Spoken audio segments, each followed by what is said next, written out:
Buonasera e ben ritrovati con l'informazione flash di New Sicilia. I principali titoli del pomeriggio. Un uomo è stato ferito con 4 colpi di arma da fuoco a Siracusa. L'episodio è avvenuto nel primo pomeriggio in largo Luciano Russo, nel quartiere Mazzarona. Secondo una prima ricostruzione dei carabinieri sarebbero stati sparati più proiettili in direzione dell'ingresso di una palazzina, alcuni dei quali hanno colpito l'uomo. Il veliero Bayesian, affondato nella notte del 19 agosto dello scorso anno, sarà recuperato dal 20 aprile al 10 maggio prossimi. Il piano di recupero sta per essere approvato dalla Capitaneria di Porto di concerto con la Procura di Termini Imerese. Il veliero sarà recuperato senza l'albero da 75 metri che verrà tagliato prima di portare in superficie lo scafo.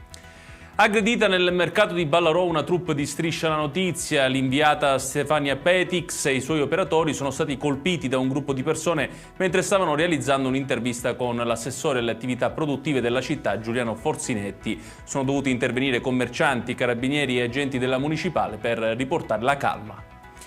Paura in una scuola elementare di Leonforte, in provincia di Enna, dove sono caduti in un corridoio calcinacci dal controsoffitto. I bambini che stavano festeggiando il giovedì grasso sono stati evacuati. Sul posto sono intervenuti i vigili del fuoco per testare la staticità dell'area in cui si è verificato il crollo. E chiudiamo con il meteo. Per la giornata di domani in Sicilia è previsto un campo di pressioni maggiormente stabili che garantiranno una giornata assolata su tutta l'isola. In netto aumento anche le temperature nei valori massimi, in particolare nella costiera orientale. A Catania e Siracusa infatti il termometro toccherà i 20 gradi. Ed è tutto per questa edizione. Tutti i dettagli su queste notizie li trovate come sempre sul nostro sito www.newsicilia.it. Grazie per averci seguito e buon proseguimento di serata.